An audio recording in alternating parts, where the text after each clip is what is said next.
Well, good afternoon and welcome to the Sports Bar Show. Chewing the fat, talking balls. Usually it's in the morning, around about 10:30, but we have changed the times this afternoon for a very special guest. And I'm happy to say as well, joining me at the Sports Bar, as always, is the manager, Brent Peters.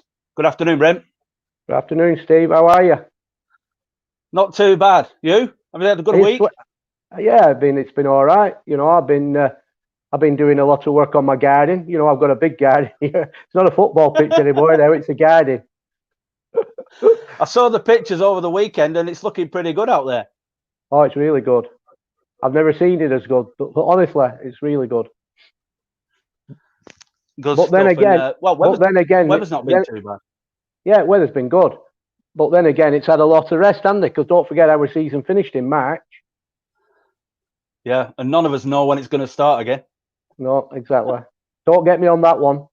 Anyway, no more ado. This is a really special show today, and I'm really looking forward to it because we've got an absolute top guest. And before I announced our top guest today, it's kind of a double whammy show today because I've got to introduce kind of two people, if you will. First of all, why it's so special is because, we want to discuss and pay a bit of a tribute. Well, not a bit of a tribute, a lot of a tribute to a sporting legend by the name of Whalley. It's coming up to 6 years of his sad passing since he passed away, June 2014.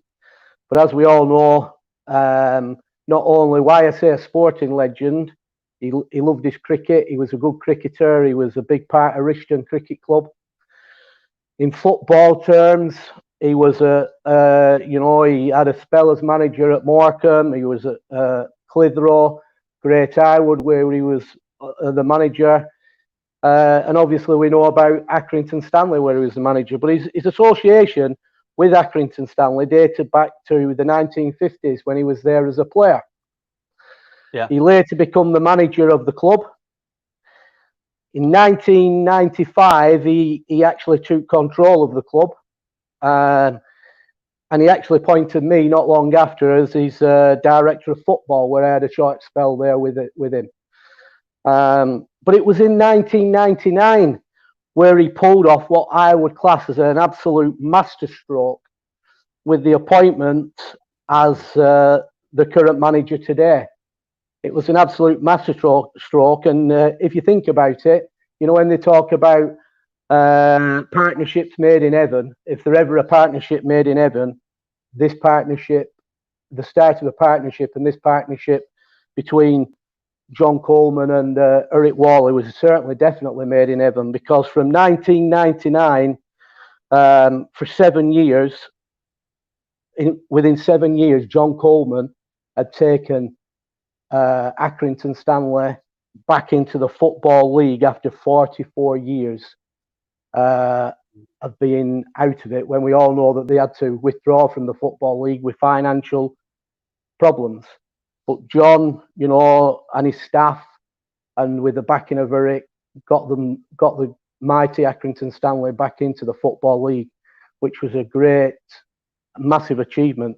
So today it is my pleasure to welcome onto our show someone I would class as a truly great manager with several promotions.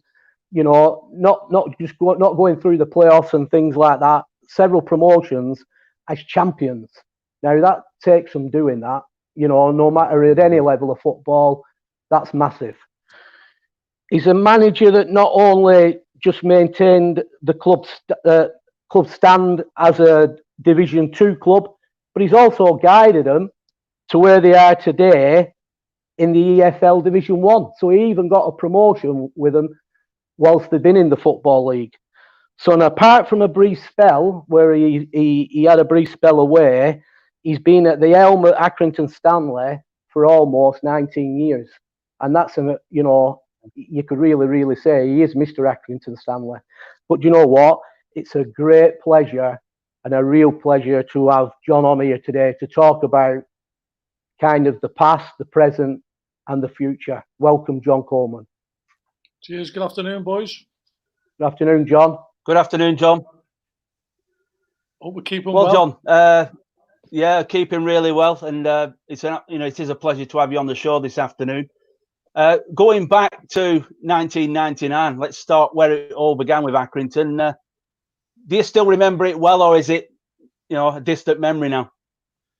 Probably the early days. I remember more better. Well, I remember them a lot better than I do 2 or 3 years ago.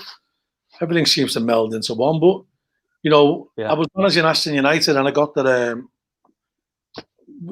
We did relatively well at Aston United. We finished our first season. We finished 8th after being. I took over in, I think it was the November, and we were about 18th, and we finished 8th and got to the quarter final of the trophy, which was a good run. And then the next year we finished 3rd with a record number of points and never went up. And then the following year we finished 3rd, and the chairman had said to me, the mission is to get promoted. If we don't get promoted, we're probably going to have to move you on. And so I probably knew I was going to get the sack, and it was quite embarrassing, really, because I had a lot of Liverpool lads playing for me at the time. And unbeknownst to me, for the last game of the season, they'd hired a limo for us to go to the final game of the season. Because me and Jim used to drive, and we used to give them lifts and that. And they said, oh no, because we were having a player of the year do at the end of after the game. And they said, we'll take Hughes. And they hired a limo, and I thought, I'm not pulling up outside Aston's grounds in a limo to get the sack. So I got out round the corner and let them. I walked the last about 800 yards. I said, no, I'm not pulling up no more. So I walked the last 800 yards, and we duly got the sack, and I had no problem with that, because I'm a firm believer. He who pays the piper calls the tune, and if they want to go down a different route, I've got no issues with that. But then, so that was it was officially announced about 3 weeks after the season, to be honest. And I got an offer to go to Leigh, who were in the Unibond Prem. Yeah. And I got that offer on the Monday, and I was due to speak to them on the Tuesday. And then Eric Whalley phoned me on the Monday night after Leigh. And I said, well, I'm going to go speak to Leigh. Now, Accrington had been relegated to the Unibond Division 1. So I agreed to meet him in the morning in the Tickle South with Jimmy Bell. And as soon as I sat down with him, I was only ever going to take Accrington. I phoned up Leigh on the way home. And I said, I'm gonna go with Accrington. I think it's a big club, and I think we can get them going. And he had the same passion for footy as me. He had and Jimmy as well. And I think we were very, very similar in our outlooks on life as well. We wanted to be fair. We wanted people to work hard, and we expected the best out of everything that we did. And the best out of every person that we employed. And you hear a lot of things about Eric. A lot of people knock him and or whatever, but he always has the club's best interest at heart. And he was an absolute unbelievable chairman to work for. Because he understood that he'd been a manager, so he understood the pressures of being a manager. He didn't try and interfere with my team selection, never once. He'd tell me a few times he wouldn't pay people in washes, but he did that to a lot of people. But he was brilliant, and he was so supportive. And he'd had that. He got the name for being a bit trigger happy, and I think we were about the 7th manager. In the space of 12 months, I think. Yeah, it was something ridiculous, and we didn't go off to the best of starts. And I remember we played Lincoln, first game of the season. Lincoln, not Lincoln who were in the league, Lincoln United it is. And we got beat 1-0. And how we got beat 1-0, we absolutely battered them. And I was playing sort of player manager at the time, and I come on a sub later on, and we ended up losing 1-0. And I flipped on the players, and I said, I'm going to be the first manager to get the sack before payday. Because and I said, we should have beat them 10-1. And ironically, when we played them in the home fixture, we did beat them 10-1. With the first 4 or 5 games, we just couldn't get going. And, you know, thankfully he stuck with us. And by the time we got to Christmas that year, we were 17th. And, you know, that's a tall order to get promoted from 17th at Christmas. And we went on an unbelievable unbeaten run.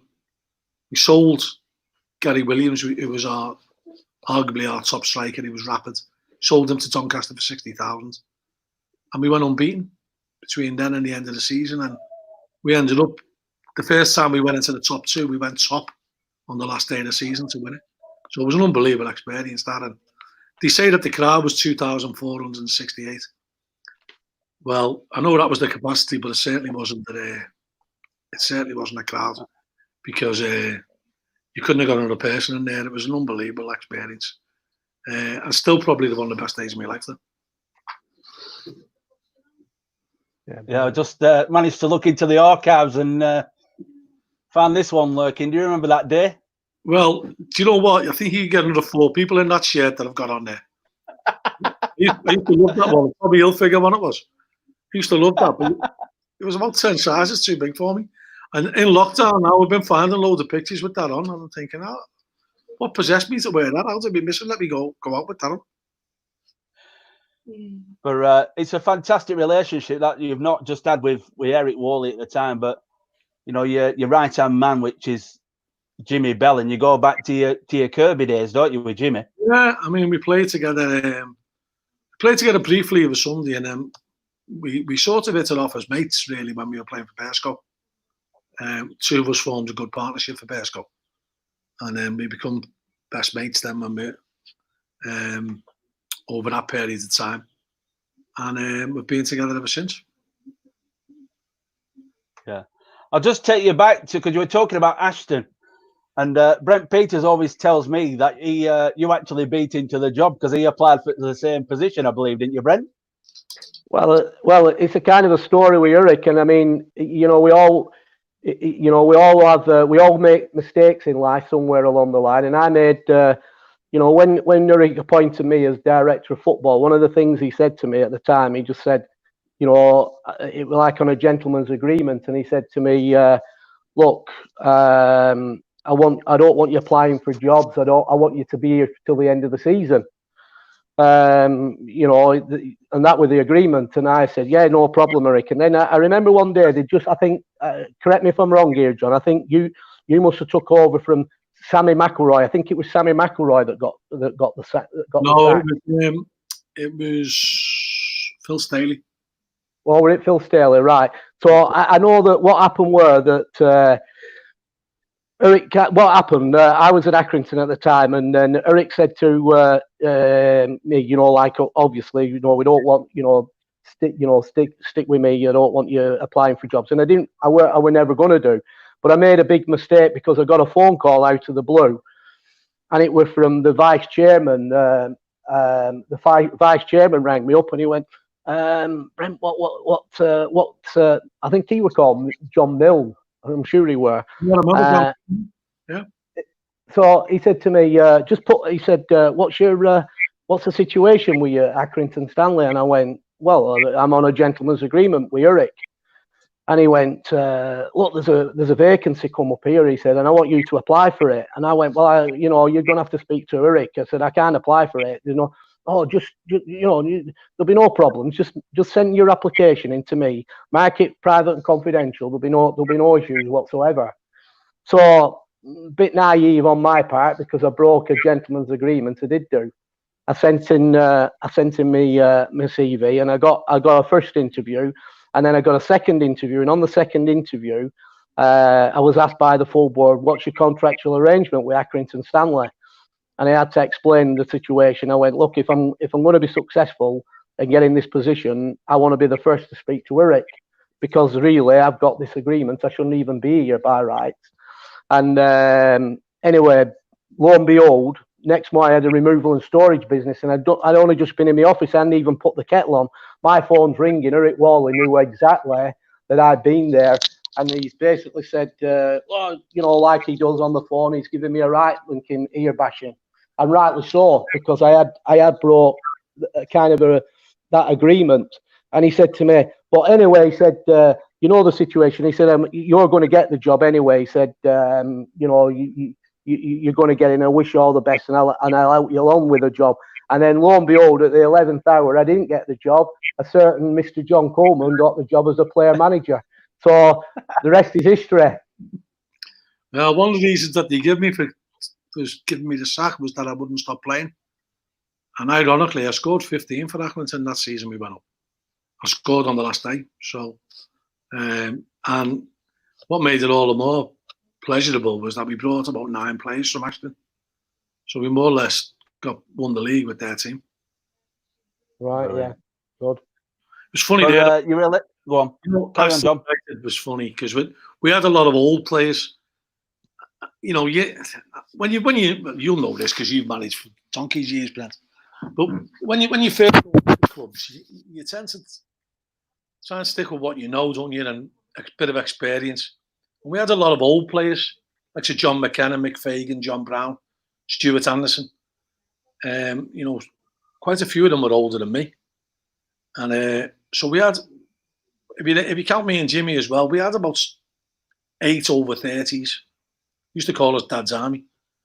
And so I had to go to a board meeting every once a month on a Wednesday. And I'd sit there and they'd talk about the price of miles and whether they should put up 2 pence and it was mind numbing. Then I'd have to have half an hour where I'd give them a report on how the football was going and if they had any issues. So I said, yeah, I've got one issue. I said, you know what? Our midweek night is a Monday night. I said, and you know, we've got 8 players over 30. I said, playing on a Saturday. I said, you know, it's an hard graft to go back on the Monday and play.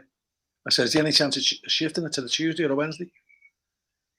And he said, well, we're not allowed to play on a Wednesday by the league. You can only play Tuesdays. So I said, well, can we switch it to the Tuesday? And he said, no. We have bingo on a Tuesday night in the club and that takes priority. So they used to have 60 people on a Tuesday night playing bingo. We used to go in after training. Nice people, all old years really and that, but you know, that said something about the club that they prioritise bingo over football. And deep down then I knew I knew that they had no real ambition. You know, they didn't want to put themselves out any way, shape or form. They had a good little thing going. They had like a good committee. They ticked over. They made a few bob. They were quite well sponsored, and I think they were happy just plodding along. And you know, I was never going to be happy doing that. Yeah.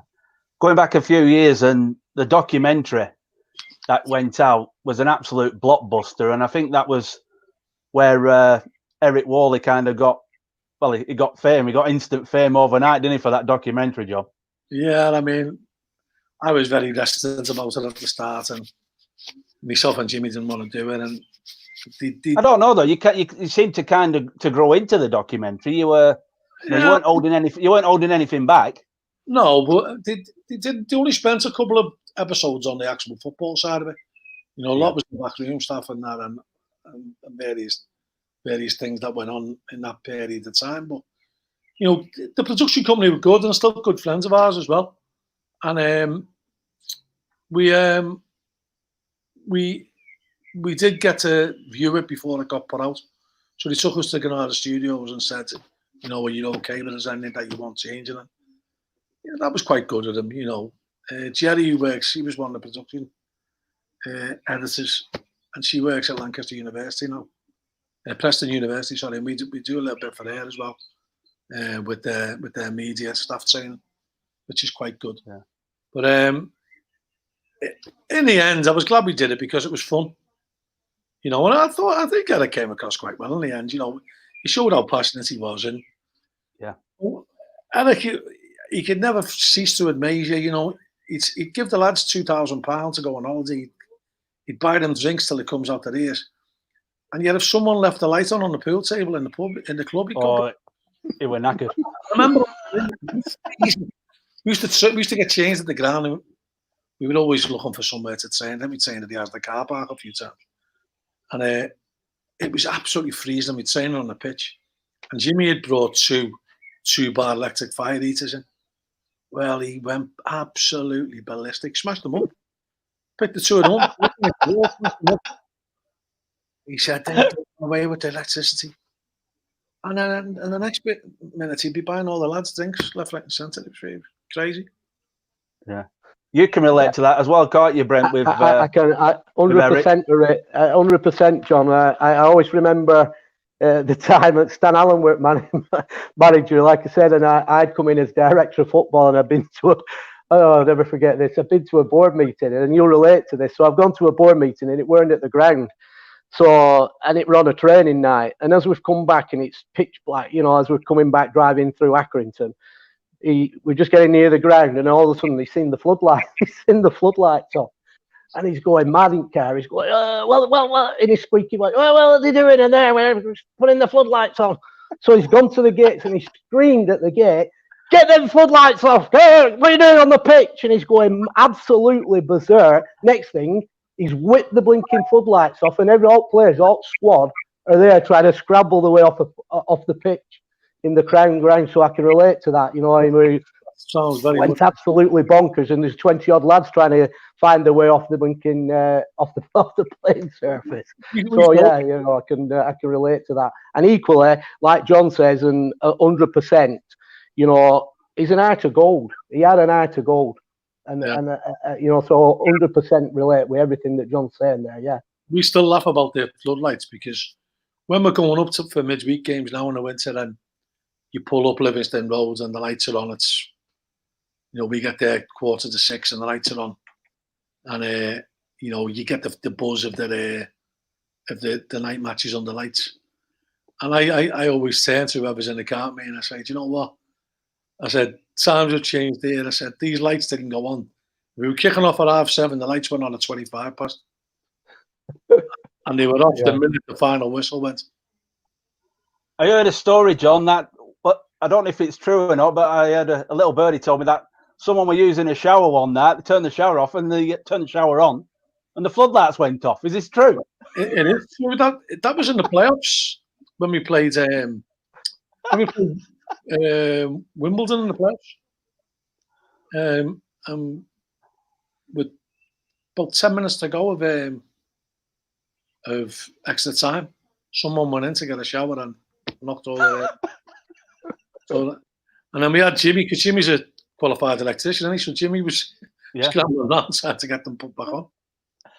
And something about the sprinkler system. You had a sprinkler system that didn't work as well, because if you had a shower, you were knackered because sprinkler system didn't work. Well, it wasn't, the pressure was that poor, it was unbelievable. You know, I think you could have peed further onto the pitch. And, but that was the reality. Eric could be going around moving the hose. It was like pushing sands up an hill. And they'd be chasing the pigeons who were eating the grass street. It was comical, actually. Because, like, he absolutely lived and breathed in the club. And it was great because he used to...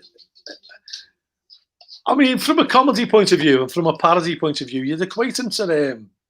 oh, it's Phoenix Night stuff. It's Phoenix... You'd equate him to Peter Kay, Phoenix Night. It was his baby. And he used to sit in his office and he'd have about 8 CCTV cameras around the ground and that. And he'd be monitoring what people were doing and that.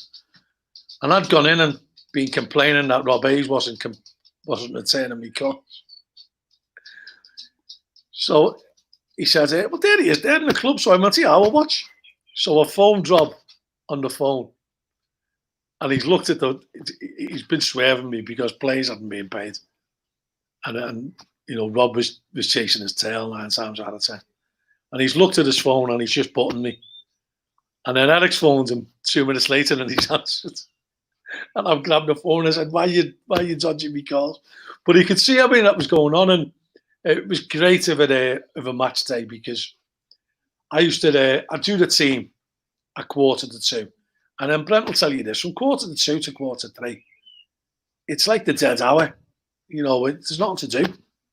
You're sitting down, you've got your coaches out warming them up. I mean, I used to warm them up, but you've got your coaches warming them up. And he's just sitting down and you're getting more and more nervous. So I used to go in and have a cup of tea and a biscuit with Eric and watch the racing. between 2:45 and 3:45. And he'd have a little monitor which clicked each time someone paid through the text. And his eyes would never, ever leave it. He'd be talking to me. He'd have half an eye on the racing, half an eye on me. And well, 2/3 of it, it was unbelievable. One eye was just permanently on this. And he couldn't concentrate, and he'd be going. And he'd know to within 10 how many people were in there. Yeah. But it was good, and it was his baby. And, he should take a lot of credit for what he did, when the club could have folded. Not just Eric, there've been a lot of people who've put their hands in the pocket and done a lot of unpaid work to keep the club afloat. But he was certainly at the forefront of the queue. Well, we thought that, John, when we wanted to get you on the show. The first thing that Brent said is that we need to do a tribute to Eric, because a lot of what we see today at Accrington Stanley, he laid the foundations for that. Of course he did. And, Andy Holt is very, very similar. He's got differences. He's certainly got differences, but you can see a lot of similarities with him. He says it how it is, doesn't pull any punches, not scared to upset people. They want the best for the club. And Eric was like that. And, Eric could fall out with a lot of people, but people who knew him loved him. I certainly loved him. Yeah. I can. My sentiments entirely. I mean, like I said, my biggest regret in football, and I say this all the time, is that day when I listened to someone else and sent my CV in, which broke a gentleman's agreement. That's my biggest regret. And thankfully, Eric we were always mates after that. Eric did a lot for Bacup Borough Football Club while I'd been here. I mean, the fact that, as you know, John, the fact that when we were having the floodlights installed and we had the pitch upgraded, it weren't ready for the start of the season, and he allowed us 3 matches at the Crown Ground to play at the Crown Ground at the start of the season. So, and then a lot of people don't realise either that actually Bacup Borough was his last club before he sadly passed away. Yeah, I know. Yeah, he came here and he was here to give me a lift, and I honestly believe that if things had worked out differently, if he hadn't sadly passed away, he would have took this club up definitely up a few more levels with his experience and know-how, and it were a pleasure for the short time that we had him to have him around. Yeah, I mean he let a few teams use the Crown Ground. I think he let Great Harwood when they had problems with the fire there. He let them use the ground for a bit. We would always complain about the pitch. I think I actually played. I turned off for Prescott Cables against Great Harwood at Accrington, funny enough, while I was Accrington manager, because they were struggling. They were struggling for the team. Yeah, and it's great to see that. Go on, Brent, carry on. No, I was just saying that like John says, he calls a spade, and a lot of people could fall out with him, but there's nothing wrong with him. And deep, down at heart, he was a genuine, kind-hearted, passionate. Well, I won't say football, sportsman. He was passionate. He was passionate about his club.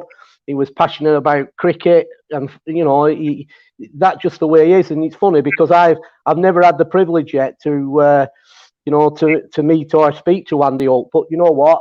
Exactly what I said to Steve before we went on air. I went, you know what? I see a lot of similarities in Eric Whalley and Andy Holt.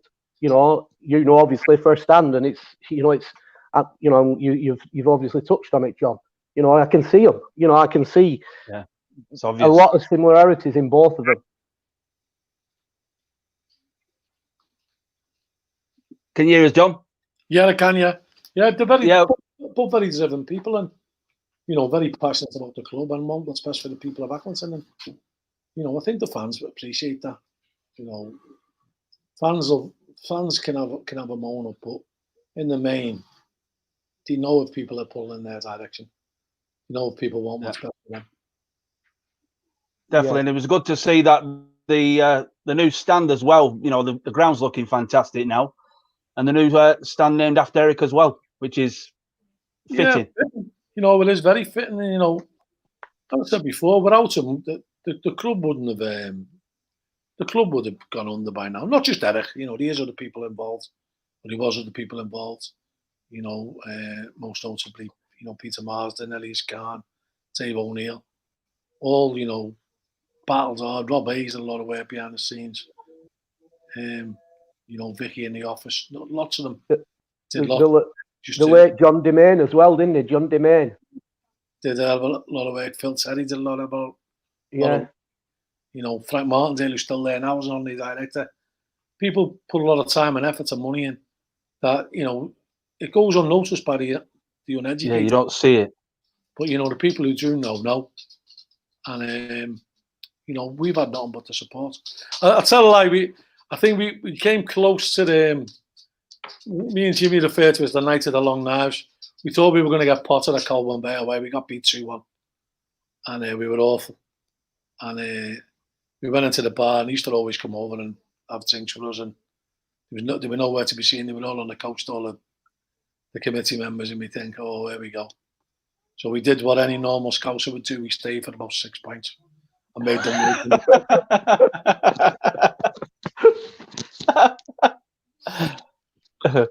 I bet that went down like a lead balloon. Well, we kept the job, and the rest is history.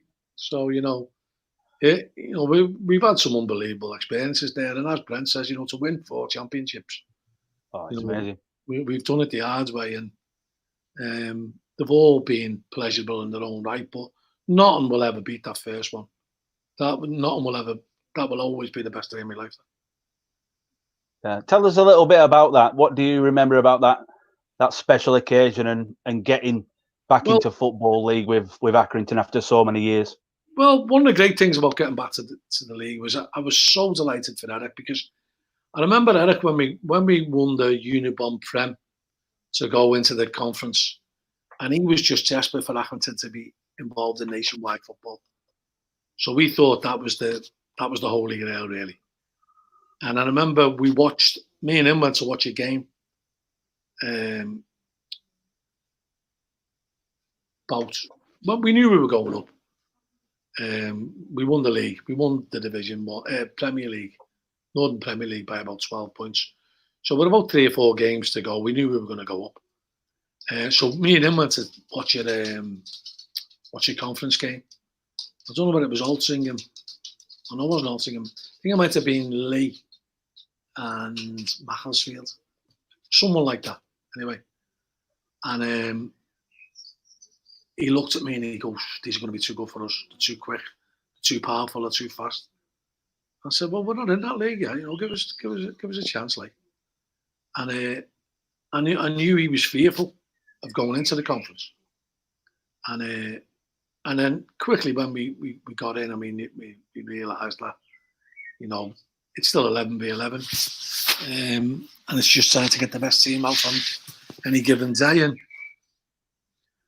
you know, when we went on to win the conference, I remember, you know, it was Pans and Homey and Woking. You know, the TV had made a big thing of it because Accrington were the first club to go bust, you know, and yeah, first ones to go out the league. So they'd made a big song and dance about big it. Story. And I remember getting through all the crowd and giving him a hug, and he was crying, and that made it all worthwhile. Then, you know, and there was lots of different emotions going on. You know, the captain's brother had been murdered that year.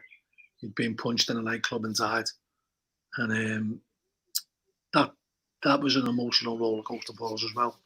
And all that emotion brimmed over and everything. And it was a really, really special day. And you know, one of my favourite signings, one of my favourite players I've had, Paul Mull. It was very fitting that he got the goal that did it. I used to play with Paul at Burnley Belvedere back when we were 17 years of age. Yeah, up front together. If you'd have convinced him to start training harder then and stop smoking, yeah, I know, he might have had a longer career. He was absolutely fantastic. Diamond of a lad, great person, but great footballer, and he's been an iconic signing for Accrington Stanley. Where did he come from? Was it Cliver or Radcliffe Borough, or where did you sign him from? He scored 2 against us the season before we signed him, and then the year we went up, he missed 2 sitters. We beat them 3-2. We were getting beat 2-0. Jimmy Bell scored a great goal. We ended up beating 3-2. Jimmy Bell, John Smith, and Stevie Carragher. And he missed 2 sitters in that game. And I'd always liked him, just always liked the look of him. And we managed to do a deal with Kevin Glendon and we bought him for 10,000. It's a lot of money then, and you've had a history back to us, And then it's probably about 15 years before we spent any money on players after that. But we signed Simon Card and Son Life from Mackliffe as well. But Paul was an absolute steal at 10,000. He got better as he got older. He got fitter. He got stronger. Did he kind of remind you of your own style of play, the way that you like to play the game? No, I mean, Paul was technically probably a better player than me, and he was physically a lot stronger. He was bigger than me. He's 6'2", 3. But we used to call him Flumfoot. He was awful in front of goal. And, you could never equate him to me because I was a slotter. But his link-up play was good. He was unbelievable. His leading of the line was second to none. And, I wish I'd have got hold of him earlier. I think I would have got hold of him earlier. We'd have sold him on for big money. Yeah. But like you say, if he would have trained a little bit harder, and then sky was the limit, wasn't it? Great personality. Really, really nice person. I've got a lot of time for Paul. And his brother, John. When me and Jimmy used to always wind him up because when we met him with his dad when we signed him. Yeah, Bernard, I think his dad's called. Yeah, Bernard. Bernard's a mad Man United fan. And he had this instant distrust of Scouts. I think it was breaking his heart that his lad was signed for a pair of Scouts. But, we've got to know him well over the years and we laugh about it. Well, you say you had a fantastic relationship with Eric, which you did, but the supporters as well, John. You've had a brilliant relationship with your fans at Accrington as well over the years. Yeah, and I mean, I think our manner made the fans warm to us. We'd always have a pint with them and we still do, to be honest, in the sports bar at the ground. And I just think that we're down to earth, and deep down, myself and Jimmy are football fans. I was bouncing around Madrid when Liverpool won the Champions League last year. Yeah. I remember going to watch Liverpool and Everton with Jimmy a couple of years ago, and Manny scored on last minute, and me and Jimmy hugging each other, and I was thinking, you wouldn't see many football league managers doing this. But I think they can relate to us in that respect, that we love football. We're fans, and we like to have a good time, and you got to enjoy your good times and make your bad times aspire to get more good times that you can enjoy. And, we've been to funerals, we've been to weddings, we've been to, I'd like to say bar mitzvahs, but I haven't been to one in Accrington yet. But christenings, so we've done a lot. And they're good people, they are good people, and they've always supported us. And we've made some great friends amongst them. I think that's what it is, though, John, isn't it? It's that approachability and the fact that they can, you've got kind of an open door policy. You'll have a chat with him in the bar and talk a bit of banter and a bit of, football talk. I always laugh with them. I say, you don't get this every week in the Football League. No, you wouldn't. I can come. I said, I can come, and I can ask for the opinion, and I'll give you it. And I'll give you my opinion, and I'll ask for your opinion, and I won't always agree with you. And a lot of the time I'll take no notice, but you can still talk to them, and they can still. I can relate to them because, I'm sure they criticise what I do and the decisions I make, and why not? Opinions, isn't it? I criticise Jurgen Klopp, and I don't think he's got it right. So, that's a fan's prerogative. That's what makes going to football special, because you care, and you've got your opinion on how you do it if you had the opportunity. Yeah. Looking at the squad now, or looking at football now, John. When do you see that we're going to be getting back on the playing field? Have you been told anything regards when you're going to be kicking off again? Oh, it's very difficult to us because we've been furloughed now for 12 weeks, and I'm forgetting what it's like to be involved in football, to be honest. But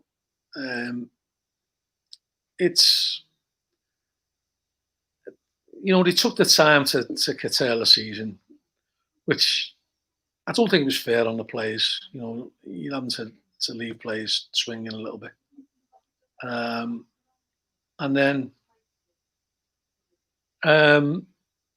we can't really go about signing people until we know a start date, and then we can work back when we're going to start pre-season from there.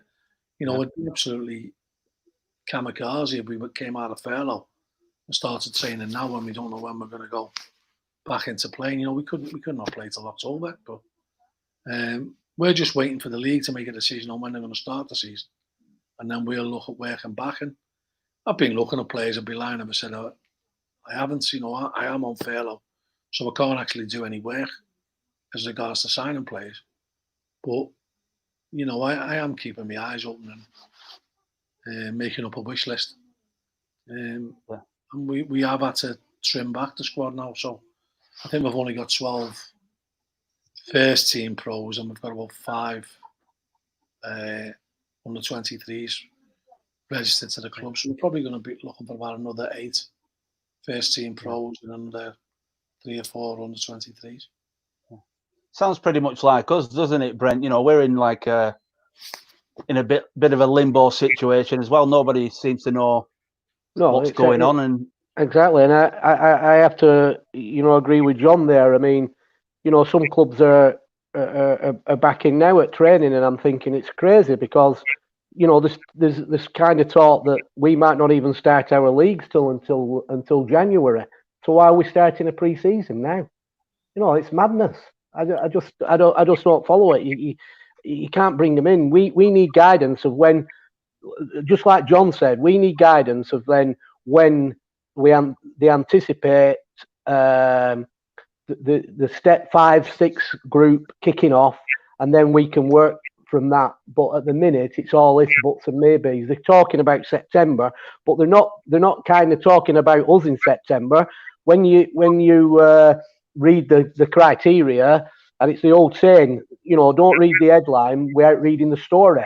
If you read the story and read further down the story, it's saying basically that clubs at our level won't, even if the EFL, if Accrington start in September, don't mean to say that we're going to start in September, because it could be that you know, they're playing in empty stadiums, and we won't start back. We can't survive in an empty stadium.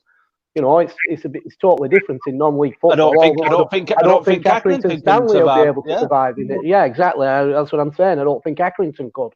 So when you watch the games, like I've been watching a few of the Premiership, and it's not football without the fans, is it? Anyway, you know, it doesn't seem the same game. It doesn't seem to be the same intensity. I think once they limit this social distancing to a meter and maybe scrap it all together, I think we might be at the point where we could have crowds back September, October. I would have liked them to have gone down the road or taken this opportunity to introduce summer football. You know, I had a taste of it with Sligo when myself and Jimmy managed in Ireland, and you know, you're getting far fewer games called off. You know, you're having to use floodlights. It's sunny till 10 o'clock. You know, when you're watching games in your shirt sleeves, you know, freezing cold. I just think it'd be a far better sport in this country. You're a man of me old out there, John. I've always thought about that summer football. Definitely. I just think I agree with you. I know you can say with a clash with cricket and that, but does it?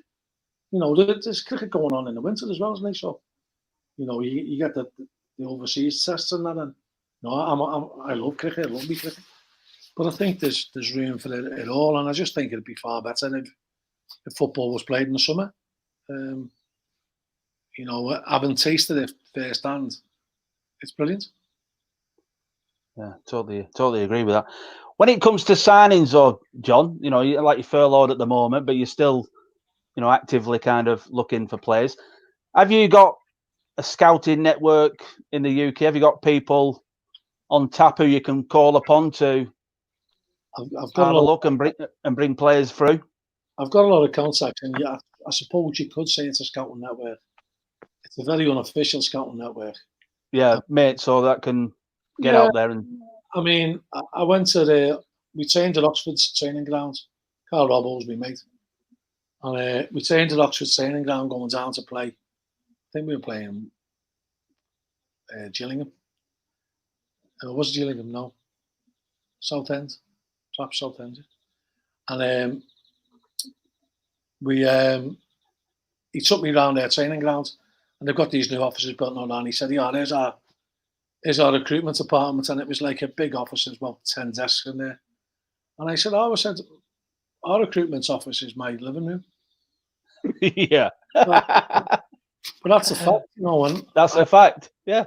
I'm responsible for all the recruitment, and I have got a network of people that I trust, that I speak to about, and I get tip-offs of people who to watch. But it's certainly unpaid. We couldn't afford to run a scouting. But isn't that a good thing, though, John? The fact that you're totally in control about what goes on when it comes to recruiting and bringing players in. Yeah, I mean, I wouldn't want to relinquish that control. I mean, I'd welcome some help, and I would like to have a network where I could put people out to watch, and spread the net even wider. We have got a habit of always plucking out one or two a year that go under the radar clubs. The lad who signed for Rangers on a 4-year deal, we identified him last year. So the season before last. Calvin Bassey, I think his name is, the left back. So you're doing something right. And we were on the verge of taking him on loan, and then they wanted him around the first team. We do seem to come up with some good gems, and some good ones from the lower leagues. I think Colby Bishop's been a good signing, so was Deon Charles. But it's getting harder because people are being able to employ scouting networks, and the way the modern game's going, I suppose, to a certain extent, is my role as a manager redundant? Would my role be in the modern game more of a director of football than a manager or a head coach? I love coaching. I've got all my badges. I've got my pro license. I've got my diploma of football management, so I can't be any more qualified than what I am. And I've got good coaches in Jimmy Bell and John Doolan. My role now is more of a watcher on training days. And then when I come in and I have an input, it has quite a marked effect because I'm not going in all the while. And I'm not actually taking the day-to-day training, I'm watching it. And I'm stepping in and putting little tidbits in here and there. But I suppose, the way modern football's going, my role would be pushed more if I was if I was to move to a bigger club. Certainly not as a head coach, but as a director of football. Yeah, because that's always a job you fancied, isn't it, Brent? Doing the director of football position. I'd said all along that managing and coaching is two different jobs completely, and I'm sure that John will agree with me on that, because coaching is how it is. You're in there amongst the players, and you're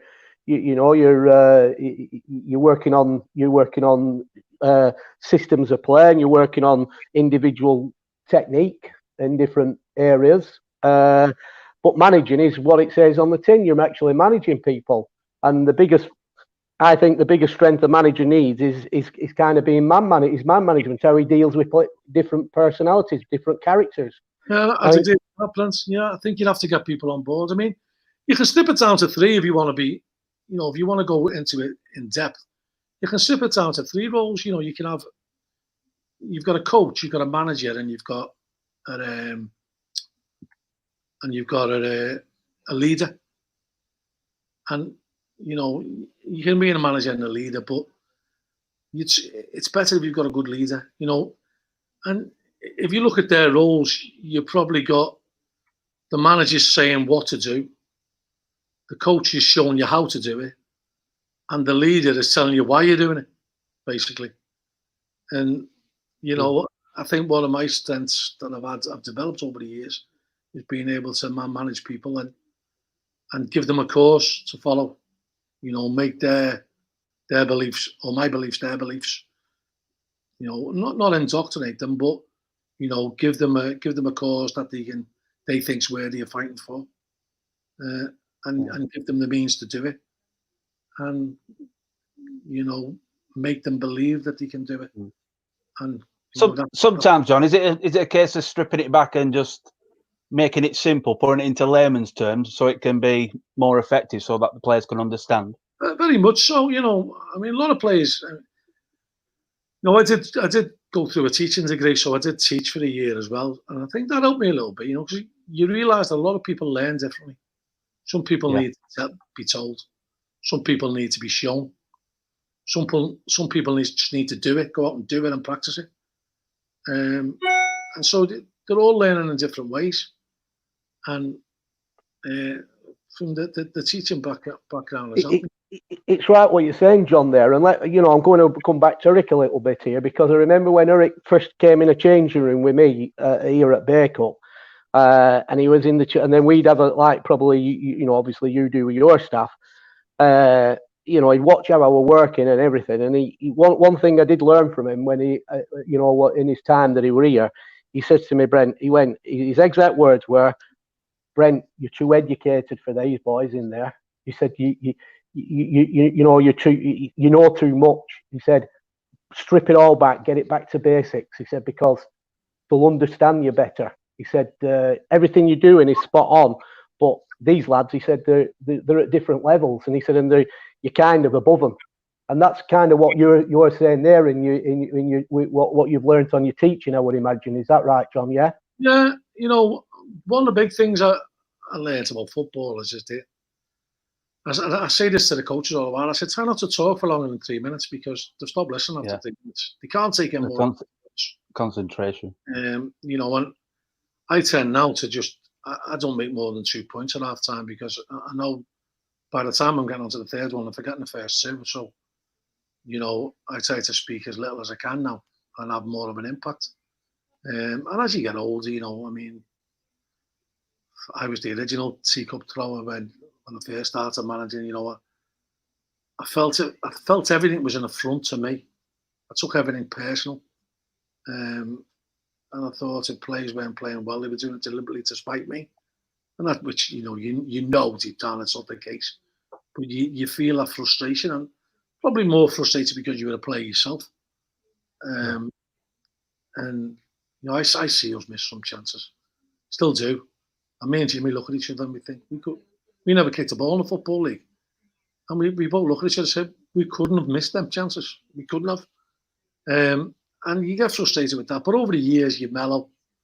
And what I've learned over the years is you try and control what you can control, and don't try and influence what you can't influence. And you get heads up with referees, you get heads up with the opposition. You're better off just focusing on your own team and trying to get them right. And then, if it falls into place, as it has done many a time for us, it's great, and you take a lot of satisfaction from that. We have a certain way of doing things now. We're always building up to the game from Tuesday onwards. If we haven't got a midweek game, we're building up to tactics to play to win a game, to beat a certain opposition on a certain day. We do a lot of video analysis amongst ourselves as coaches, and then we show the players in simple terms what they're going to do, what we can do to the opposition, and what they can do to us. And try and formulate a plan so the players are going out believing they can win before they start. Excellent. I suppose since you've joined since 1999, those kind of things you've just been talking about, John, it's pulls apart from when you started this journey.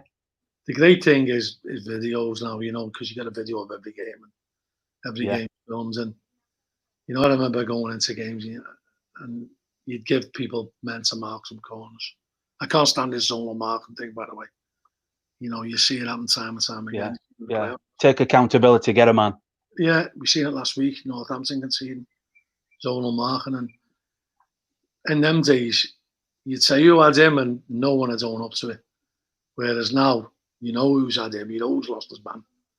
You've got to be accountable now, and I don't think you could ever see any of one of our teams doing zonal marking. That's for sure.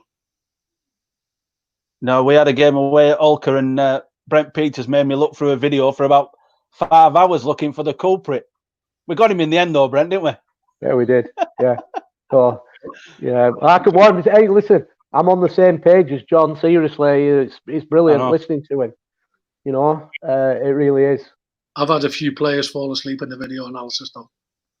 They've been sent home with a thick ear.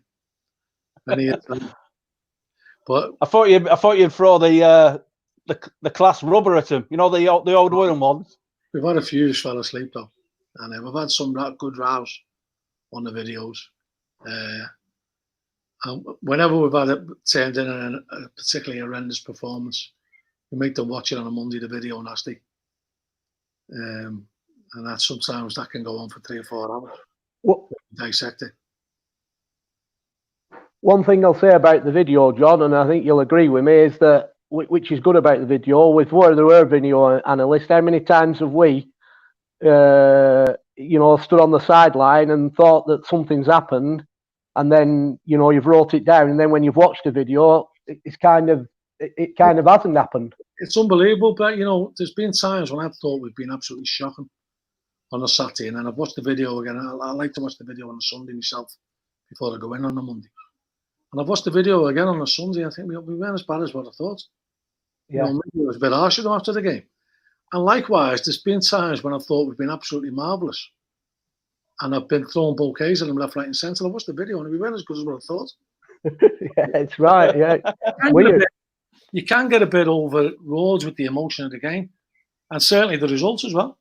The result can cloud your judgment a little bit. And I think as you get older, you learn that don't always believe what you first think that you see, because you could be getting caught up in the emotion of the game. Yeah. I want to move on to the new training facilities, John. Amazing, looking absolutely brilliant.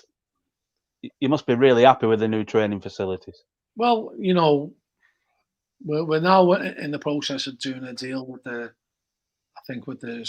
sports hub to be able to use the grass pitches. We're gonna pay for them. We're gonna pay for the maintenance of them and the actual building of them. To be honest, because and when that gets done, that'll be fantastic.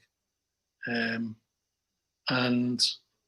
we've been 20 years trying to get a suitable place to train. So when that all comes off, I'm not going to celebrate it till I'm actually training on it. So, because we trained on plastic for the last 6 years and it's absolutely drove me insane.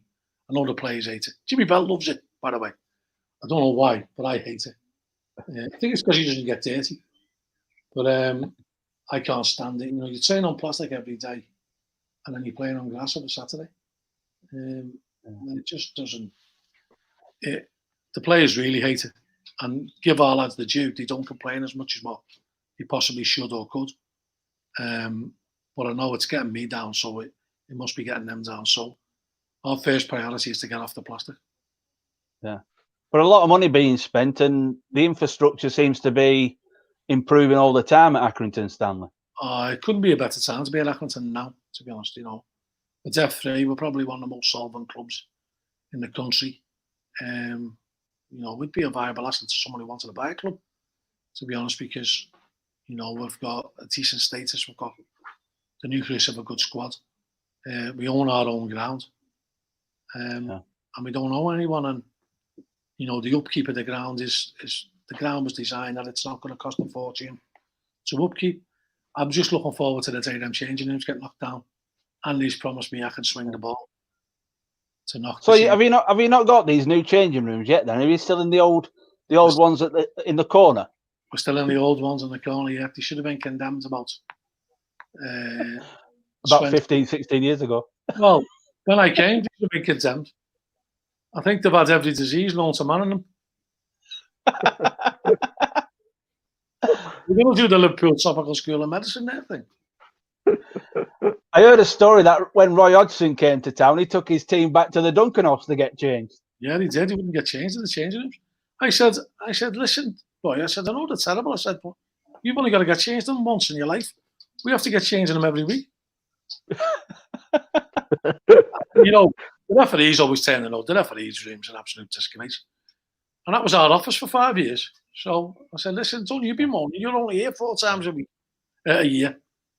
We used to have this every day. Yeah. The thing is, you should decorate your changing rooms, but leave the visiting ones the same. You know, you don't want to you don't want to keep them. You know, you don't want them coming to the ground and being comfortable. We had a right row at Notts County last season. The season before last, yeah, we won the league. Yeah. So we go to Notts County, and Notts County had sort of half on Man City's design. They'd spent a fortune on their changing rooms. So it was a big circular thing with lockers and padded seats and all that. And it was amazing. But the away dressing room, what they'd done, they built a square box in the middle of the changing room. So the changing room now consisted of 4 corridors in a square. So no one could communicate, no one could talk to one another. No, you couldn't address the whole team. So I was absolutely blazing. Yeah. I complained to the league, complained to the referee before the game. And luckily we went up that year. But I said, if I go back there, I'm going back with a sledgehammer. And I'm going to knock that wooden construction down. I would have done. I know you would have done. Yeah. John, it's been an absolute pleasure to chat to you this afternoon. Yeah. It's been amazing, sir. Especially, you know, we can relate to non-league because I spent most of my career, well, all my football career playing non-league. And that's where you come from. I used to love scoring against the likes of Bacup. They were always a direct ever Bacup. Help yourself, pay at the door on the way out. Take as many as you want. No, I used to love playing, you know, the likes of Bacup, Paddy, Great Harwood. You know, proper football really for me. And I loved every minute of it. You know, playing in the North. I played originally in the Cheshire League, and then the North West Counties through to the Northern Prem Unibond, you know, whatever you call it now, and then, you know, managing to play in the conference as well.